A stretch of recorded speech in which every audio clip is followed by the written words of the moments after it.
Avez-vous tendance à vous blâmer, à vous culpabiliser dès que vous commettez une erreur? Quand vous dites non aux personnes que vous aimez? Quand quelqu'un vous demande un service ou vous offre de faire une activité et que ça ne vous tente pas, vous sentez coupable parce que vous avez l'impression que vous n'agissez pas en fonction de ce que les autres attendent de vous?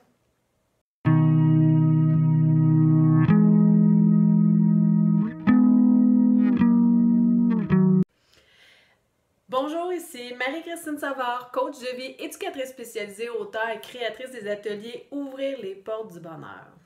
Bienvenue et merci d'être là pour cette capsule vidéo sur le développement personnel et la gestion des émotions. Beaucoup de gens ressentent au moins une fois dans leur vie là, cette émotion désagréable, pénible et destructrice qui est la culpabilité. Certains même la ressentent chaque jour. Lucien Auger, psychologue et philosophe, il décrit la culpabilité comme une morsure interne quand on se reproche là, la façon dont on s'est conduit, qu'on s'est comporté et qu'on se réprimande là, d'avoir agi de telle ou telle façon. Elle nous amène souvent là, à nous comporter là, de façon inadéquate et stupide. Et ces comportements-là peuvent être très autodestructeurs. La culpabilité là, peut être tellement destructrice là, qu'elle peut amener là, une personne là, à s'enlever la vie parce que derrière là, le désir de mourir là, se cache le plus souvent un sentiment d'infériorité et de culpabilité. La culpabilité touche beaucoup de gens à divers degrés d'intensité et de fréquence. Alors, qui ne voudrait pas s'en débarrasser?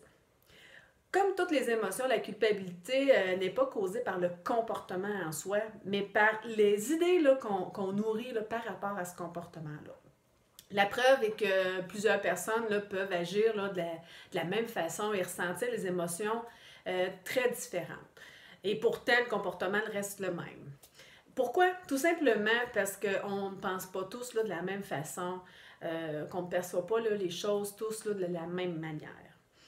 Les idées là, qui provoquent la culpabilité sont je devrais pas agir ainsi, je devrais pas agir comme je le fais, j'aurais pas dû agir ainsi ou de telle ou telle façon, j'ai pas droit d'agir ainsi, etc.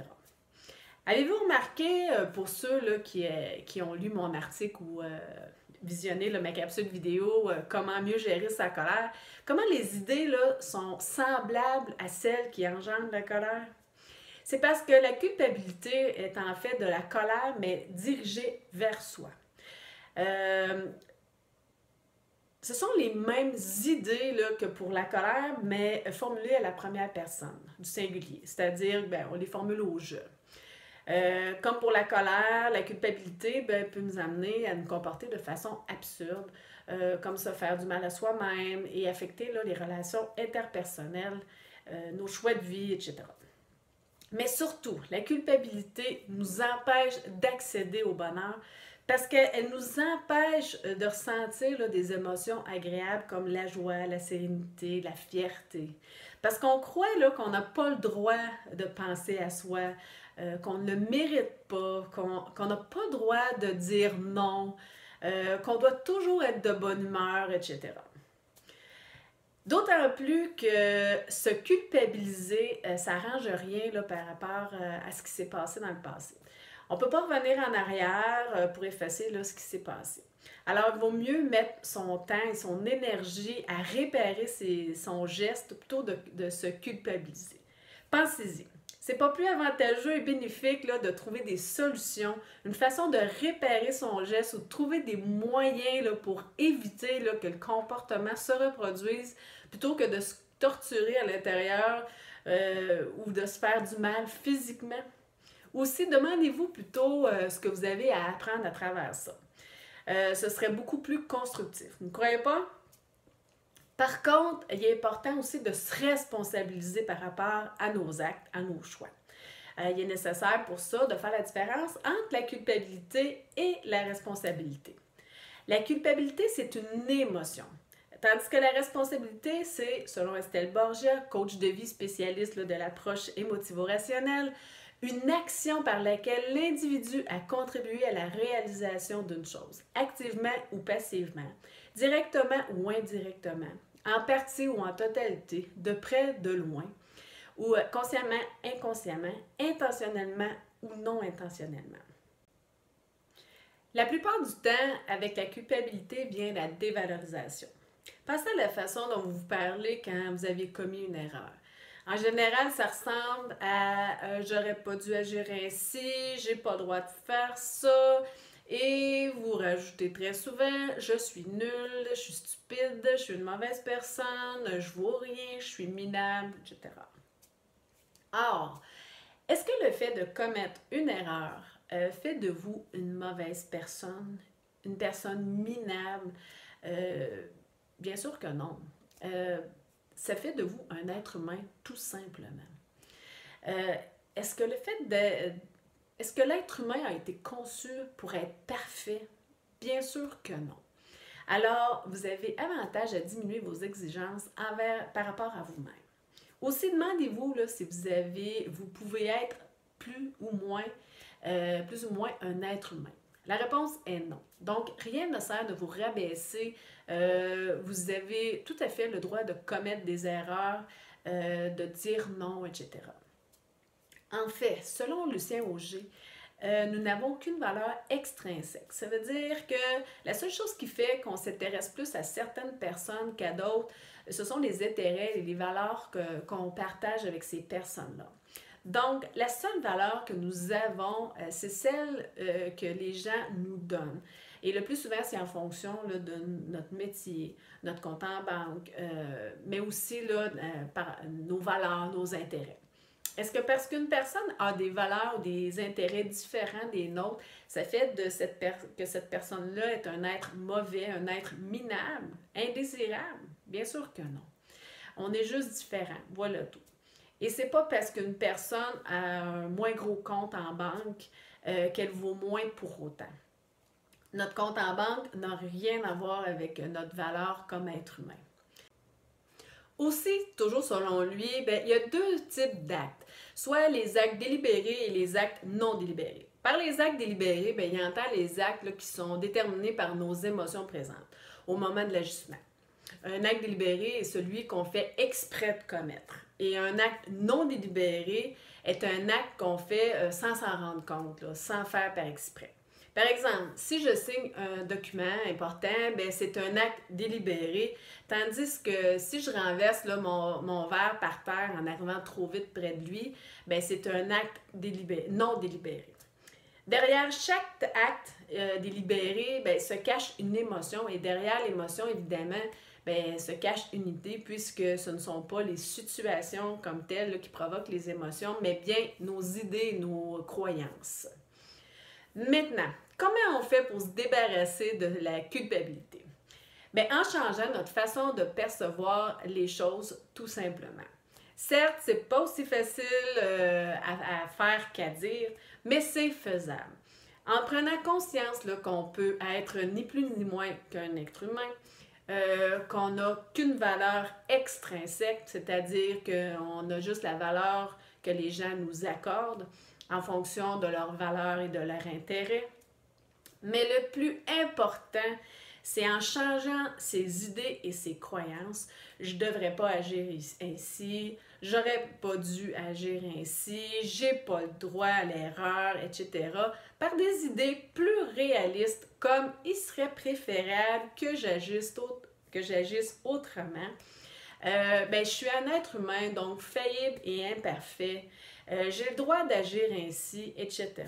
Il est possible là, de diminuer beaucoup là, la culpabilité. Est-ce que vous pouvez revenir en arrière pour changer le cours des événements? Non.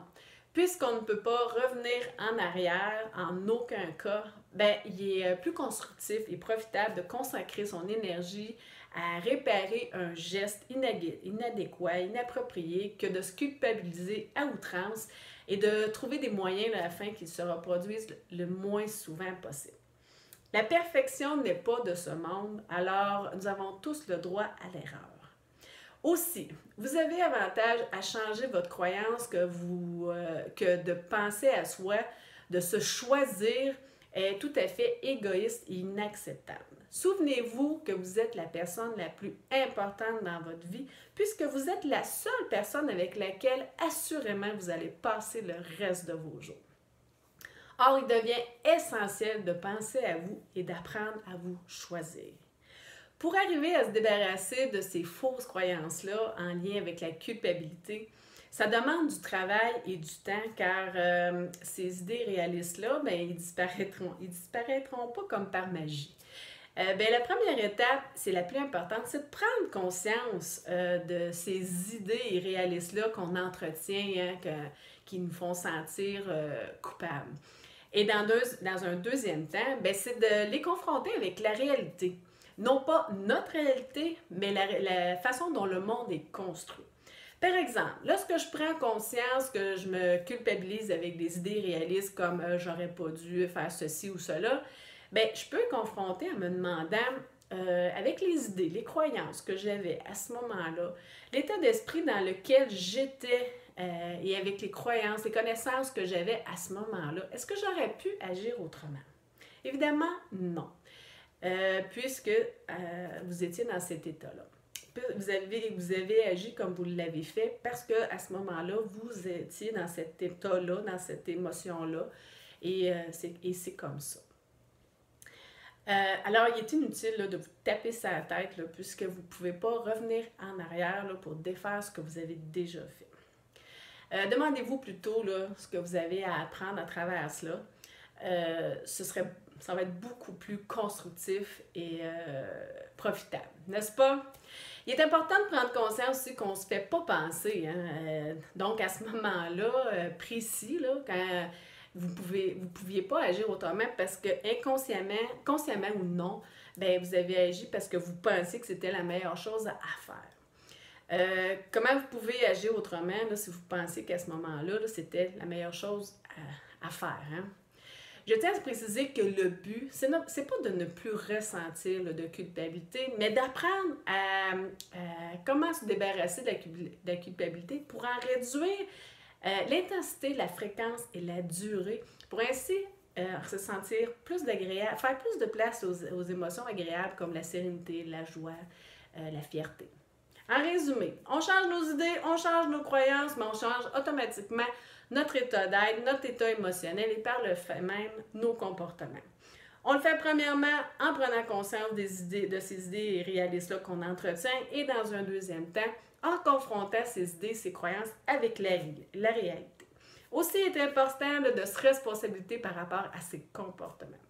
Souvenez-vous que vous ne pouvez pas être ni plus ni moins qu'un être humain. Finalement, il vaut mieux consacrer son temps et son énergie à réparer ses gestes, à trouver des moyens afin qu'ils se reproduisent le moins possible, plutôt que de se torturer, de se faire du mal là, parce qu'on s'est comporté inadéquatement. J'espère que cette capsule vidéo vous a été utile. Pour d'autres capsules et des articles en lien avec le développement personnel et la gestion des émotions, ou pour en savoir plus sur les services de coaching que j'offre, et les ateliers en ligne, là, ouvrir les portes du bonheur, visitez mon site au www.relationaide.net. Vos questions et vos commentaires sont toujours les bienvenus. Simplement me écrire sous la vidéo et il me fera plaisir de vous répondre. Sur ce, je vous souhaite une excellente journée.